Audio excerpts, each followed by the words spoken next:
Cell को हम देखते हैं। किसी भी बिजनेस के पार्ट एंड पार्सल सेक्शन जो है वो सेल है। ये हमारे पास सेल की विंडो है। और टॉप से आप देखेंगे कि कस्टमर सेलेक्ट करेंगे सबसे पहले। और कस्टमर सेलेक्ट करने के बाद यहाँ पे मल्टीपल और ऑप्शन भी हैं। जैसे अगर आपने ऑन द गो सेल की विंडो पे रहते हुए ही कस्टमर ऐड करना है, न्यू कस्टमर ऐड करना है, तो you can press this plus sign के साथ जो कस्टमर का बटन है, आप इसको प्रेस कर लेते हैं।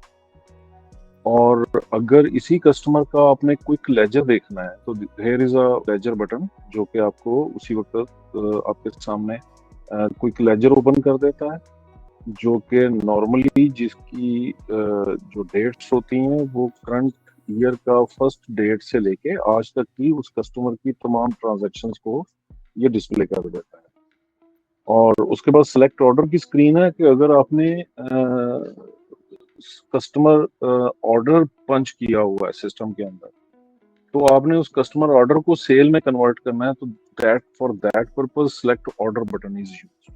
और इस सिलेक्ट ऑर्डर के बटन में इस वक्त देखेंगे कि ऑर्डर है, तो जब कोई ऑर्डर्स ओपन पड़े होते हैं तो वो आपको सिलेक्ट ऑर्डर की विंडो के अंदर लिस्टेड नजर आते हैं। और जैसे जैसे जो कोई ऑर्डर जो है वो डिलीवर होता जाएगा, वो आपको सिलेक्ट ऑर्डर की विंडो से निकलते जाएंगे, वो खत्म होते जाएंगे।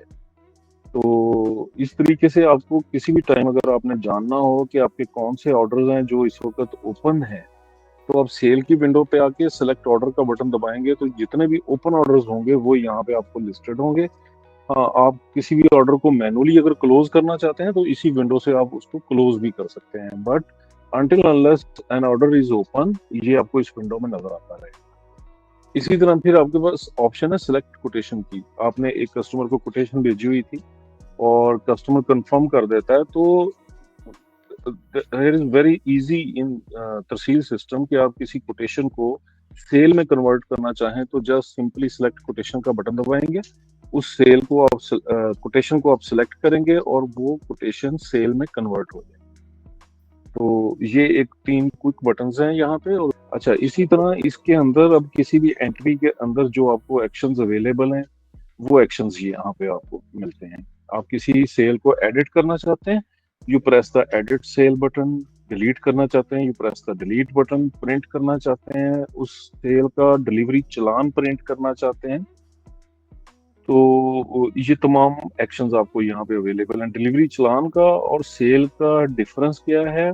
सेल का जो प्रिंट होता है उसके अंदर क्वांटिटीज एंड अमाउंट्स सारी इंफॉर्मेशन अवेलेबल होती है, जबकि जब आप डिलीवरी चालान प्रिंट करते हैं तो उसके अंदर सिर्फ क्वांटिटी शो हो रही होती हैं, प्राइसेस और अमाउंट्स शो नहीं हो रही होती।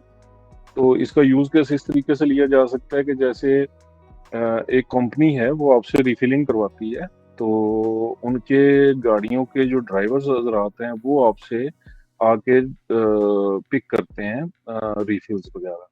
तो आप उनको डिलीवरी चालान दे देते हैं, क्योंकि जो उस पार्टी का ओनर है वो नहीं चाहता कि उसके स्टाफ के साथ आपकी वो अमाउंट्स जो उसके साथ तय हुई हुई हैं वो आप शो नहीं करना चाहते, अपने उसके स्टाफ को नहीं वो शो, वो अपने स्टाफ को करना चाहता।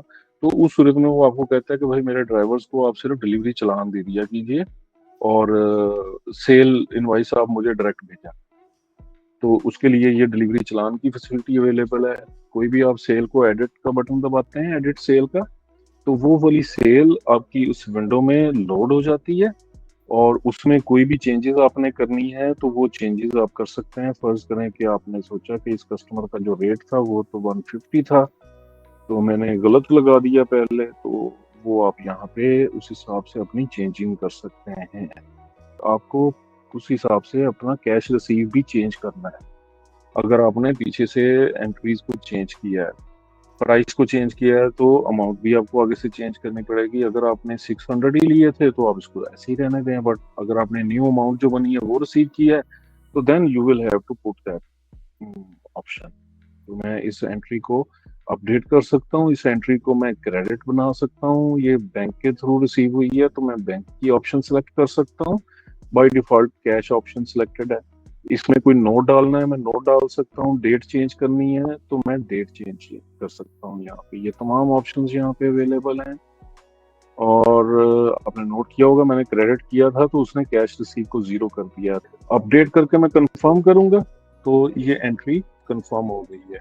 इसी एंट्री को मैं आपको दिखाता हूँ कि ये वाली एंट्री है और इसकी अगर मैंने प्रिंट सेल लेनी है तो वो किस तरीके से आएगी। तो यहाँ पे इस सेल का प्रिंट आपको अवेलेबल है। यहाँ पे टॉप पे आपने जो भी अपनी कंपनी सेटिंग दी है, लोगो आपने जो भी अपना दिया है वो सारा कुछ आ रहा है। उसके बाद इस सेल की डिटेल थी। इसके अलावा एसेट डिटेल का सेक्शन आपको बताता है कि इस कस्टमर के पास 19 लीटर की एम्प्टी बॉटल्स प्रीवियस स्टॉक कितना था, इस डिलीवरी में कितनी गई है और रिटर्न क्वांटिटी 4 हुई है। तो इट मीन कि कंपनी का स्टॉक जो कस्टमर के पास वो 6 बॉटल्स का हो गया है। और कस्टमर ने डिपॉजिट पे अगर कोई बॉटल ली होती तो वो यहाँ पे नजर आती। टोटल एसेट क्वांटिटी 6 है कस्टमर के पास और डिपॉजिट अमाउंट भी। इसी कस्टमर को अब हम एक और चीज करते हैं कि वाटर डिलीवरी बिजनेसेस का एक मेन इशू है कि कस्टमर की डिपॉजिट बॉटल्स की एंट्री किस तरीके से करनी है। तो उसका सिंपल हल है कि आपने कस्टमर को एम्प्टी बॉटल की सेल डाल देनी। लेट्स से कि मैंने इस कस्टमर को एम्प्टी बॉटल की कहता हूँ कि 2 बॉटल्स कस्टमर ने एम्प्टी की हमसे बाय की और प्राइस जो है लेट्स से कि मैंने उससे 1500 रुपया पर बॉटल डिपॉजिट लिया है और रिफिल इस सेल के दौरान रिफिल नहीं दी हुई तो इसलिए मैं इसको 0 कर रहा हूँ और मैं क्रेडिट कर देता हूँ इस एंट्री को कि कस्टमर ने इसके पेमेंट अभी नहीं की। बट ये 1500 के अगेंस्ट दो एम्प्टीज जो है हमने कस्टमर को सेल डालनी है। तो बेसिकली ये कस्टमर की उसकी वो एंट्री पड़ रही है कि उसके पास आपकी डिपॉजिट पे क्वांटिटी कितनी। तो ये 2 बॉटल्स की हमने इस कस्टमर को एम्प्टी की सेल डाल दी और मैंने इसको कंफर्म कर दिया। अब आप दोबारा जाके जब इस कस्टमर का लेजर लेते हैं या इस कस्टमर की इस इनवॉइस का प्रिंट लेते हैं तो आप देख सकते हैं कि इस कस्टमर के एसेट डिटेल के सेक्शन में जो सेल डाली थी वो बेसिकली 5 क्वांटिटी हमने 1000 रुपए के हिसाब से 19 लीटर एम्प्टी जैसे इस कस्टमर को दी है 5000 रुपए की। तो पेमेंट मेथड जो है वो कैश था। तो 19 लीटर एम्प्टी की वो डिपॉजिट क्वांटिटी बता देगा कि इतनी डिपॉजिट क्वांटिटी इस कस्टमर के पास है, टोटल एसेट इतना, डिपॉजिट अमाउंट इतना है। तो ये इस तरीके से काम करता है। और